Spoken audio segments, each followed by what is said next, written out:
Assalamualaikum warahmatullahi wabarakatuh.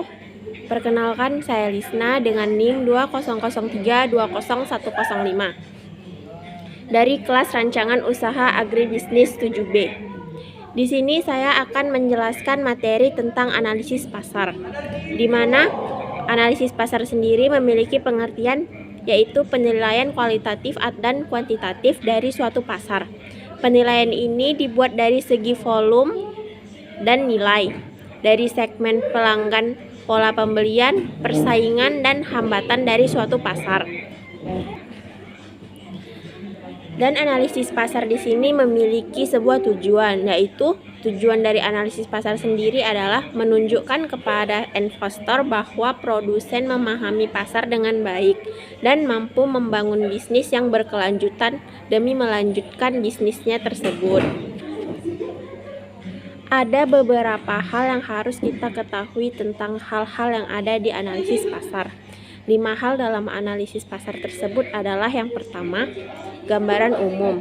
Gambaran umumnya yaitu tentang struktur produk pasar, yaitu menentukan produk untuk dapat diusulkan dan memenuhi kebutuhan di suatu pasar. Yang kedua adalah batasan pasar, di mana batasan pasar sendiri di sini yaitu batasan pasar yang relevan, misal antara merek atau pemasar lain yang memenuhi kebutuhan pangsa pasar. Yang ketiga dalam analisis pasar di sini yaitu analisis permintaan industri. Yang keempat adalah analisis permintaan produk, dan yang terakhir adalah identifikasi dari semua tentang pasar.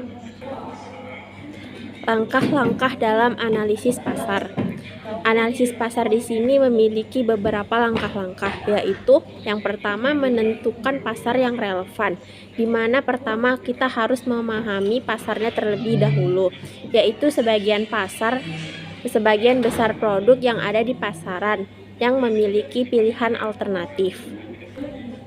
Contohnya adalah bidang transport, di mana Garuda Indonesia dan Citylink. Mereka adalah maskapai penerbangan yang ada di Indonesia yang bisa menjadi substitusi. Sedangkan kereta api adalah pilihan alternatif selain pesawat yang bisa dijadikan transportasi untuk para konsumen. Yang kedua adalah menganalisa permintaan primer, di mana contohnya pesawat dan kereta api, dan faktor-faktor yang menjadikan mereka memilih salah satu dari antara transportasi tersebut. Yang ketiga adalah menganalisa permintaan selektif, di mana contohnya adalah konsumen yang loyal terhadap salah satu merek dari suatu bisnis. Yang keempat adalah analisa pasar. Untuk menetapkan segmen pasar, diperlukan mengelompokkan konsumen kepada selera yang sesuai. Pengelompokan konsumen di sini juga berlaku kepada segmen-segmen yang sesuai. Menganalisa persaingan. Menganalisa persaingan merupakan membandingkan tingkat persaingan terhadap produk yang dimiliki, di mana agar produk tidak kalah saing saat dipasarkan.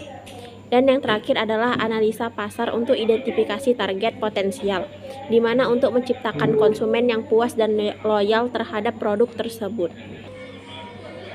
Faktor-faktor yang mempengaruhi analisa pasar di sini ada beberapa, yaitu yang pertama adalah ukuran pasar, yang kedua tingkat pertumbuhan pasar, yang ketiga keuntungan bisnis, yang keempat struktur biaya perusahaan, yang kelima struktur distribusi, yang keenam tren pasar, dan yang terakhir adalah faktor kesuksesan bisnis. Dan yang terakhir adalah manfaat dari analisis pasar sendiri, yaitu yang pertama mendapatkan konsumen, yang kedua melihat persaingan, yang ketiga memanfaatkan peluang, yang keempat mengurangi resiko, yang kelima rencana jangka panjang, yang keenam mendapatkan keuntungan dengan cepat, dan yang terakhir adalah menjadi tren bisnis. Terima kasih atas materi yang saya jelaskan. Lebih kurang saya mohon maaf. Wassalamualaikum warahmatullahi wabarakatuh.